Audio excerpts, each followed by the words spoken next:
Comissão da Verdade discute denúncias de violência contra os índios brasileiros durante a ditadura militar. Audiência pública debate demolição de prédio que abrigava teatro em São Paulo. Especialistas da saúde debatem aqui na Assembleia pesquisas sobre medicina psicossomática. Agora, no Jornal da Assembleia.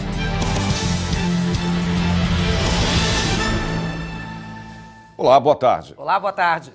Uma sessão solene aqui no Parlamento Paulista homenageou os 183 anos da Polícia Militar de São Paulo. E o repórter Jeremias Gomes acompanhou a cerimônia de perto e tem agora os detalhes dela.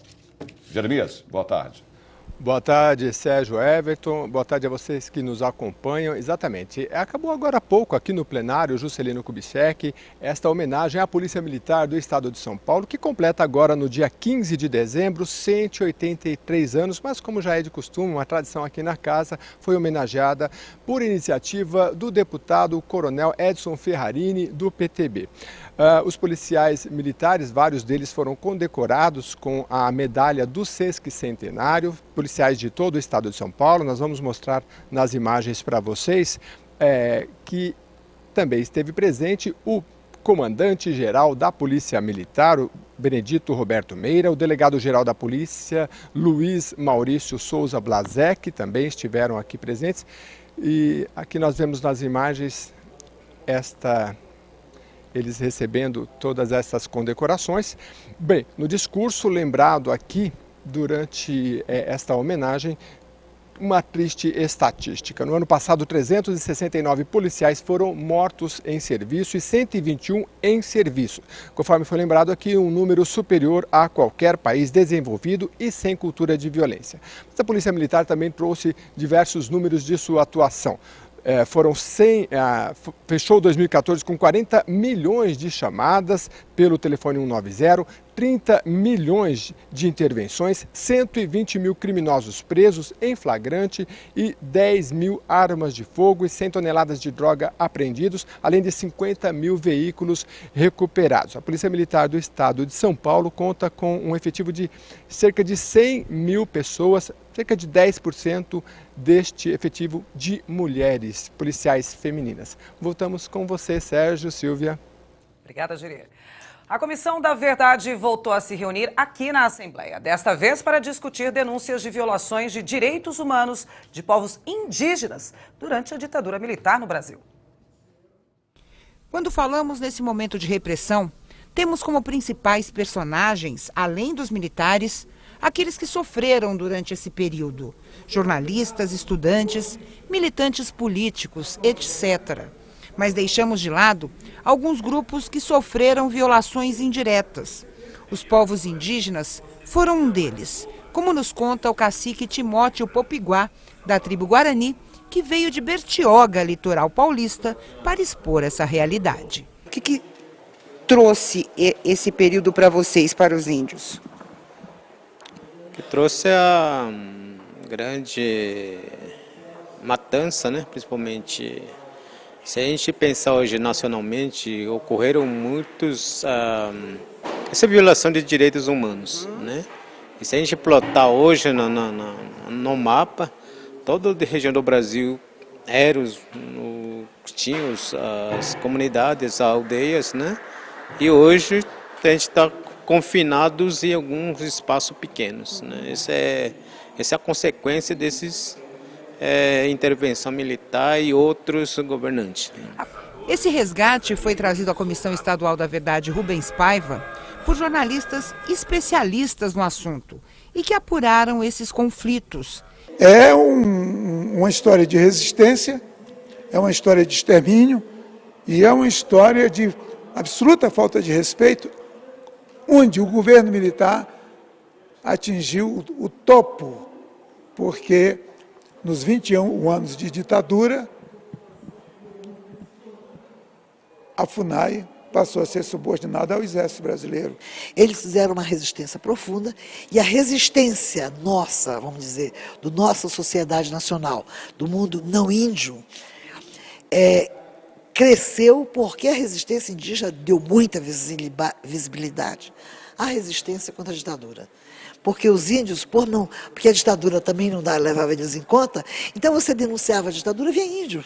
Para o deputado Adriano Diogo do PT, presidente da Comissão Estadual da Verdade, Rubens Paiva, os povos indígenas merecem esse capítulo à parte e afirmou que outras situações ainda precisam ser trazidas à tona. Índio, camponês, não é resistência política, é da resistência social, né? Então é um capítulo difícil de enquadrar, porque ele não está, e por exemplo, o índio nunca foi objeto de reparação, né? A Comissão Nacional da Anistia, por exemplo, nunca considerou a possibilidade da reparação, porque eles não estão incluídos dentro da resistência política, é o espectro mais amplo da repressão, é que nem escravidão. Escravidão nunca teve reparação. Então, é essa contribuição, acho que é uma contribuição importante. E eu quero, fazer um agradecimento ao ILP, aqui da Assembleia, a direção, de ter nos proporcionado a estrutura num fim de ano, onde os recursos já estão mais... E acho que foi uma reunião muito importante. Um relatório parcial dos trabalhos da comissão, que vai funcionar até o mês de março, deve ser apresentado na semana que vem. Vamos conversar agora ao vivo com o repórter Jorge Machado, que tem as informações sobre os trabalhos, não é, Jorge, parlamentares no plenário Juscelino Kubitschek. Boa tarde para você, Jorge. Muito boa tarde. Quórum reduzido, são necessárias apenas 12 assinaturas para a abertura da sessão desta sexta-feira, dia 5 de dezembro de 2014, a sessão de número 177, 177ª sessão ordinária de 2014. 2014, pequeno expediente a partir das 14h30, grande expediente a partir das 15h30, quando os deputados podem ir à tribuna e falar por até 10 minutos. Lembrando que hoje não tem ordem do dia, a sessão não é deliberativa, não há votação de matérias de projetos de deputados. Mas esta semana houve a aprovação de projetos importantes de autoria parlamentar e também do Executivo. Veja a reportagem de Mauro Friesman. O governo está autorizado a usar receitas vinculadas da saúde como garantia em contratos de PPP, parceria público-privada, em ações e serviços da pasta. Aprovado o Código Estadual de Proteção contra Incêndios e Emergências, que dá aos bombeiros o poder de multar os estabelecimentos que não cumprem as normas de segurança.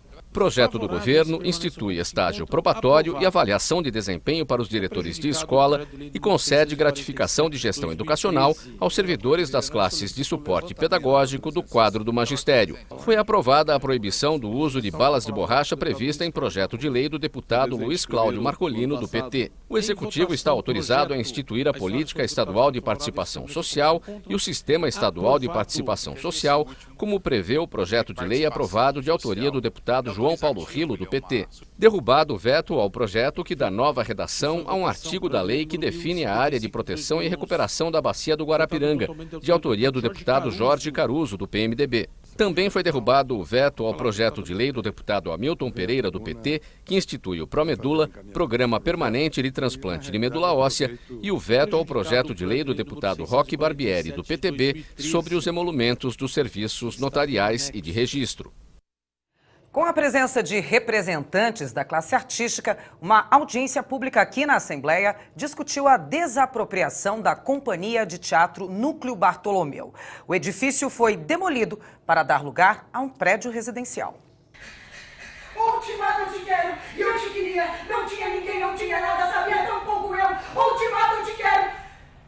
Diretores de teatro, atores, pessoas ligadas à arte de representar, vieram discutir com o deputado Carlos Gianazzi a situação em que se encontra o teatro brasileiro.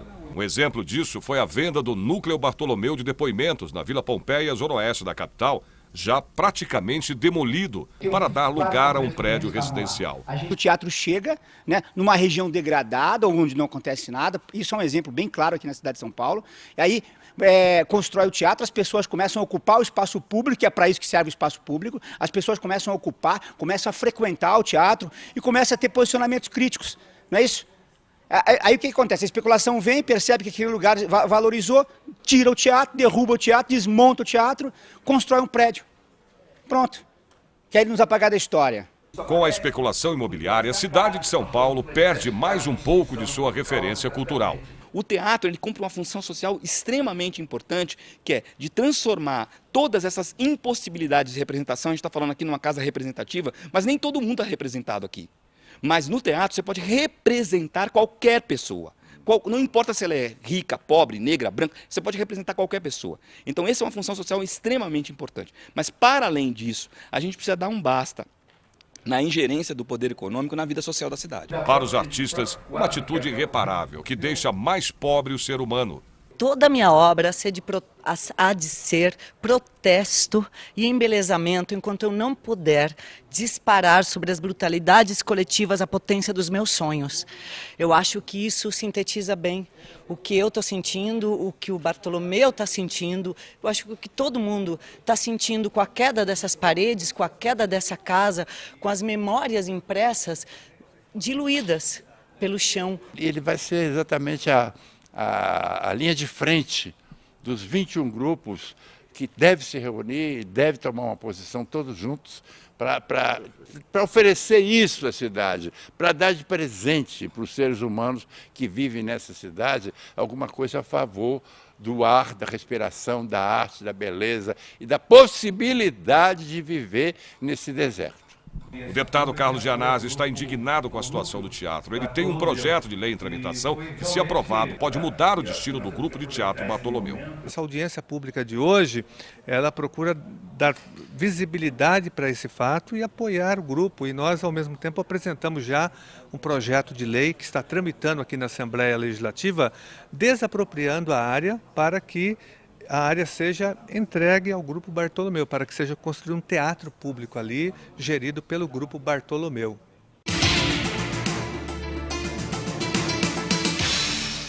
Você não pode perder o Arena Livre desta segunda-feira. A presença do deputado federal pelo PPS de São Paulo, Arnaldo Jardim, que vai falar sobre a crise no setor sucroenergético. Comigo na bancada, o deputado Davi Zaia, do PPS. Arena Livre, segunda-feira às 9 da noite, eu espero você.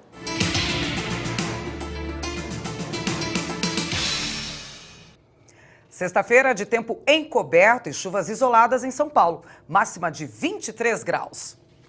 Em Campinas, chove no fim do dia, máxima de 24 graus. Em São José dos Campos, céu encoberto e chuvas fracas durante o dia, 28 graus. Em Sorocaba, tempo encoberto, máxima de 28 graus. E em Ribeirão Preto, o sol fica escondido na maior parte do dia, máxima de 30 graus.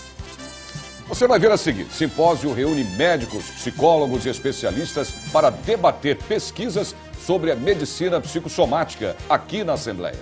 Veja os detalhes depois do intervalo. Até já.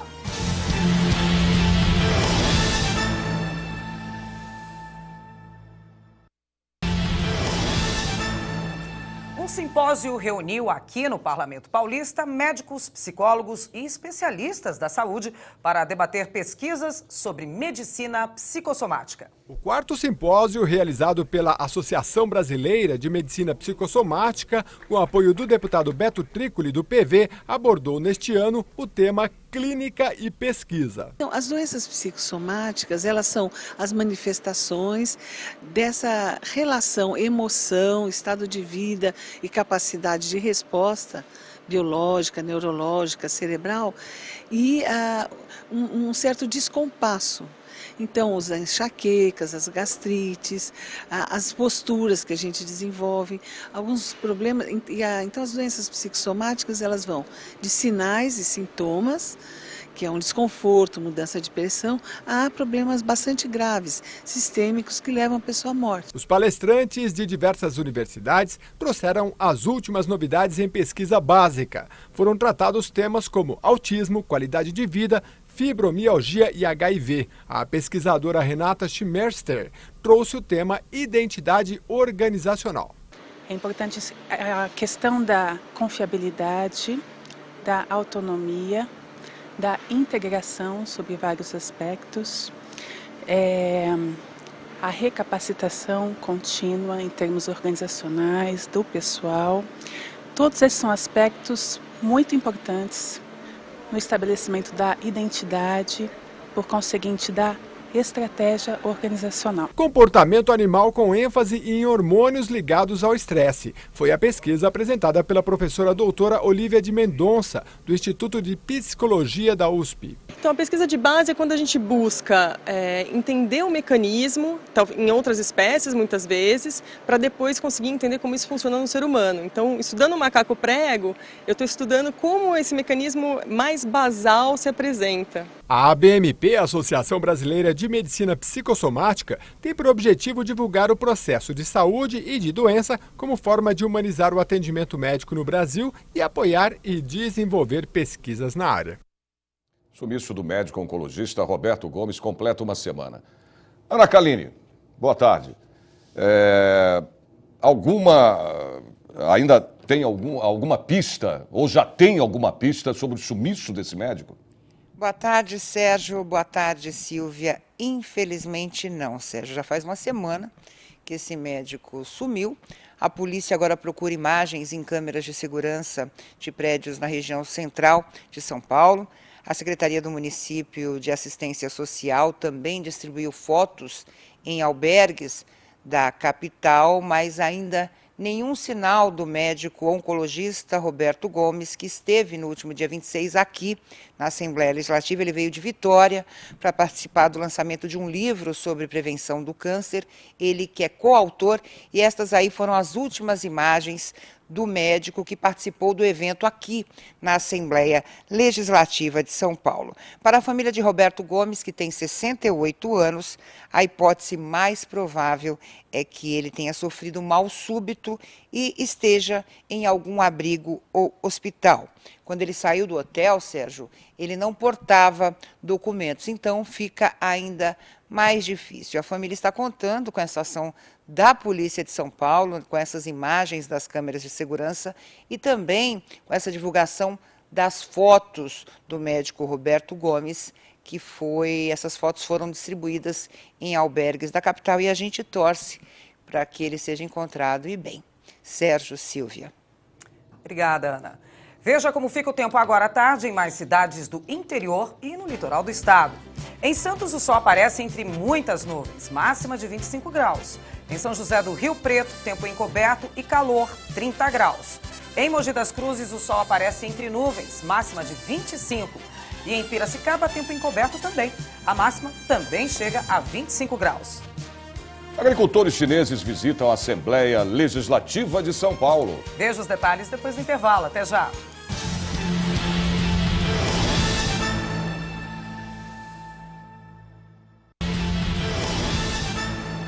Comissão de Agricultura da província chinesa de Hunan visitou a Assembleia Legislativa de São Paulo. Eles foram recebidos pelo deputado Josiato, do PMDB. Liu Zonlin, diretor da Comissão de Agricultura do Legislativo da província de Lian, região central da China, foi recepcionado pelo deputado Josiato, do PMDB. A cidade de Lian tem 7 milhões de habitantes e é um expressivo polo agrícola. O parlamentar disse que espera estreitar os laços com o Brasil, além de estabelecer possíveis parcerias.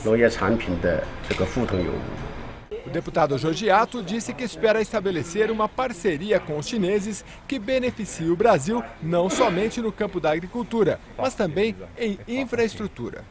Essa parceria Brasil e China se viabilize não só em termos de agricultura, mas na estrutura, na infraestrutura de portos, de ferrovias, de tecnologia, de agrotóxico, para que a gente possa, com esse país que é quase 100% agriculturável, ela consiga produzir e exportar alimentos para o resto do mundo. Há poucas semanas do Natal, tem muita gente que corre contra o tempo para realizar o sonho de uma criança. Pois é, como os funcionários dos Correios em todo o país que recebem cartinhas com pedidos para o Papai Noel. Aqui em São Paulo, a Agência Central traçou um objetivo. Quer atingir 60 mil padrinhos. Quem foi que disse que a magia não existe, que é só papo furado essa história de Natal? Foi assim que os Correios abriram a campanha de Natal deste ano. Foram centenas, milhares de crianças do Brasil inteiro mandando cartas para o Papai Noel.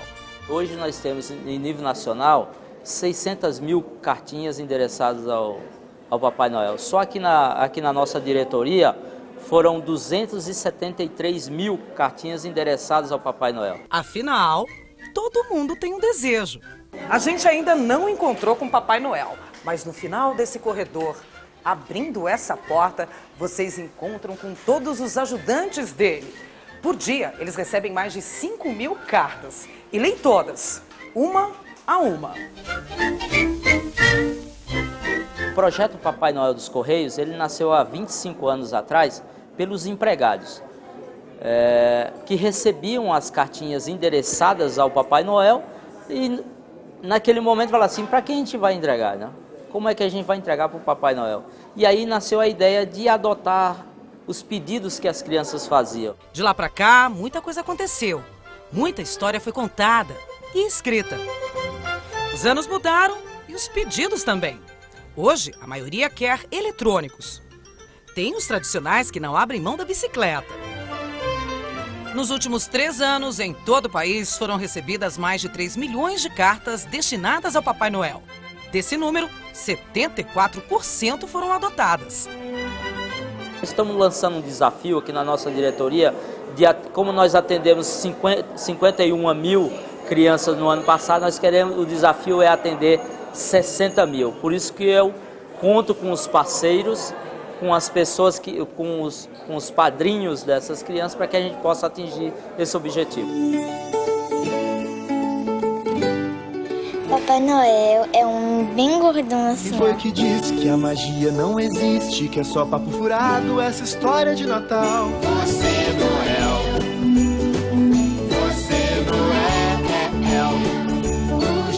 Neste Natal, seja você também um Papai Noel e ajude a realizar o sonho de uma criança. Papai Noel dos Correios, há 25 anos tirando sonhos do papel. É bom!